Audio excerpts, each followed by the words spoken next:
Hi everyone, I am Rebecca from ChemKnits, and today with my friends from AllFreeKnitting.com I'm going to show you how to cake dye a skein of yarn in a symmetrical fashion. This is useful if you are going to be, say, making a shawl starting at one side working to the other and you want the ends to be the same, or if you want to cake dye yarn for socks and try to have both socks have some similarity. To start off, you're going to wind the yarn that you want to dye into a center pull ball on your yarn swift. And then you're going to take the center pull, so one end, and then the end from the outside, and pull them together, bring them together. And what we're going to be doing is winding a skein with both ends at the same time. So it's going to be a double ball. And you want to wind it fairly loosely.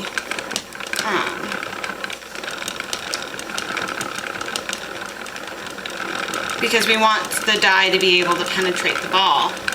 But what we're doing is, the two ends of the yarn will not be identical, but they will be a lot more similar than they would have been had we started with our original cake.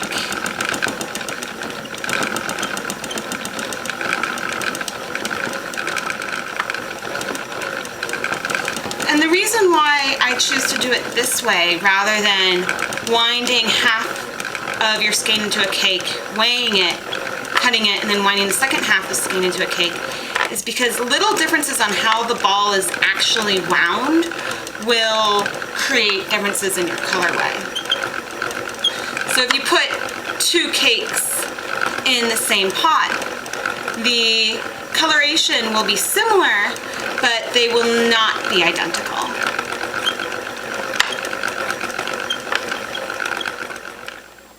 All right. So now we have two choices. Whether or not you want to cut your end.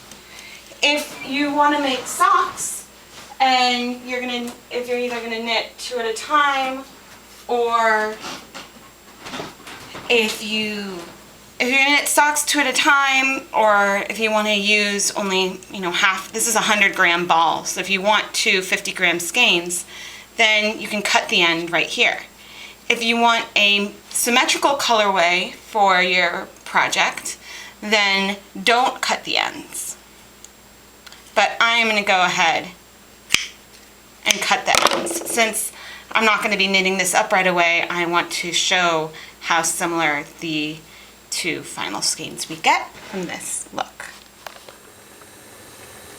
I am preparing my dye bath. I have 7 cups of water.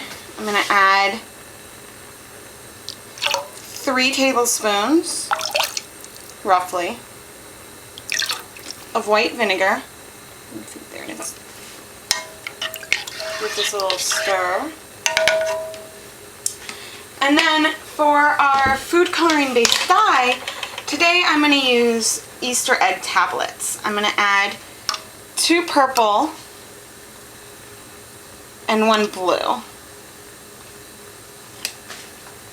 Give this a little bit of a stir.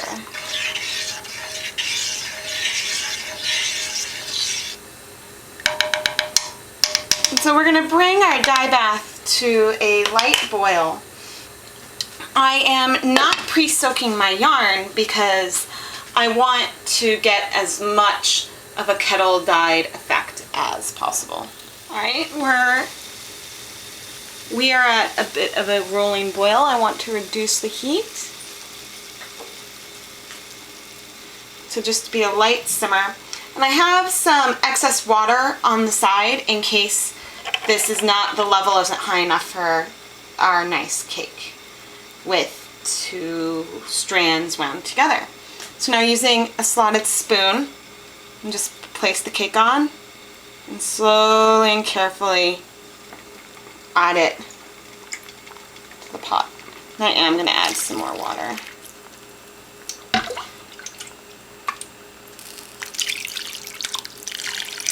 That's 2. 3 more cups of water. All right. I will raise the heat until we bring this back to a boil. But we are going to let this sit until the water runs clear. All right, we're about 10 minutes in, and you can see that we've got the coloration on here isn't great, so there's actually more purple. It looks very blue, but we've got it's very darker on the outside and paler towards the center. We won't know how much white there is around until we are ready to pop it open, but that's the fun of cake dyeing. You don't know what you're going to get until you're done. There's still some color in the dye bath, so I'm going to let this go longer. The stove is on really low, so I'm going to pop the cover on and wait and let this simmer a little bit longer. After another 10 minutes, the dye bath has not seemed to clear too much more. So I'm now going to turn off the heat and let it cool, but with the cake of yarn in the dye bath, so that way as it's cooling it will soak up any extra yarn. So most of the dye has exhausted from the water, and I am now going to carefully remove the cake so it can start to dry. Look at that.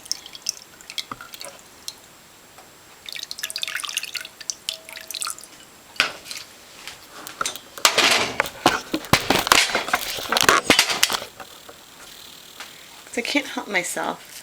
Oh, fun! It looks like we've got some pink on the inside. It looks like a lot of pink on the inside. Not what I would have expected. And the bottom is more purple.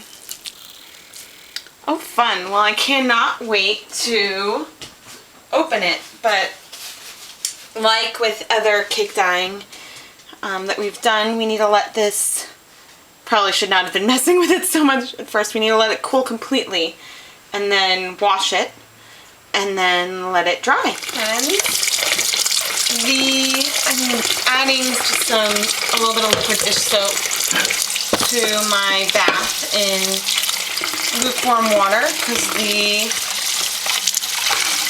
cake has cooled completely. I'm being very gentle with my squeezes. And most of the color is in the yarn, which is good. That's what we would want. But you want to rinse your cake until the water runs clear, and then let it sit somewhere to dry. These, when you decide to unwrap the yarn is your own decision. But I like to let it sit for a while, which can be as much as a day or two before trying to open it up. I'm back with our beautiful cake dyed strand, and now I'm ready to unwind it from this ball so we can have 2 separate skeins. Now, if you're doing 2 at a time socks, then you can just take advantage, once it's dry, of the fact that we have a center pull ball and start knitting straight from the center. But if you want to have separate skeins, or if you decided to make the symmetrical skein and did not cut the ends as we have, then you're going to want to wind it.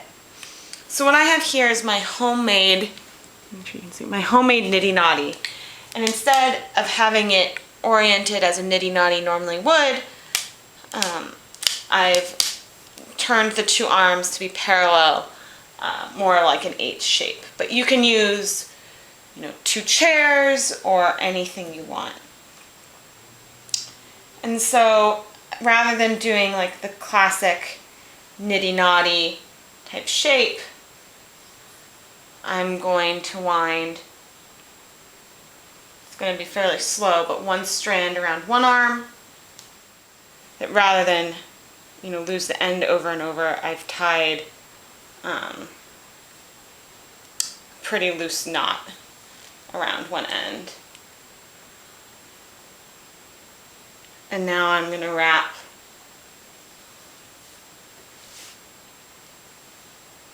one strand around one side and the other strand around the other.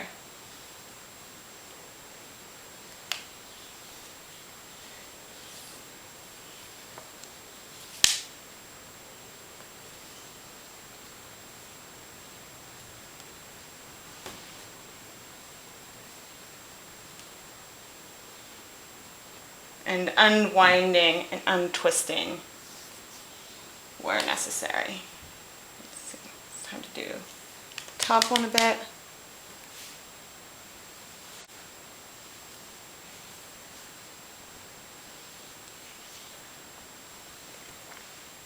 And so this is a nitty knotty with a fairly long centerpiece because I want these two skeins that I'm winding now to be long enough to go on my yarn swift for when I'm ready to pull them back into center pull balls.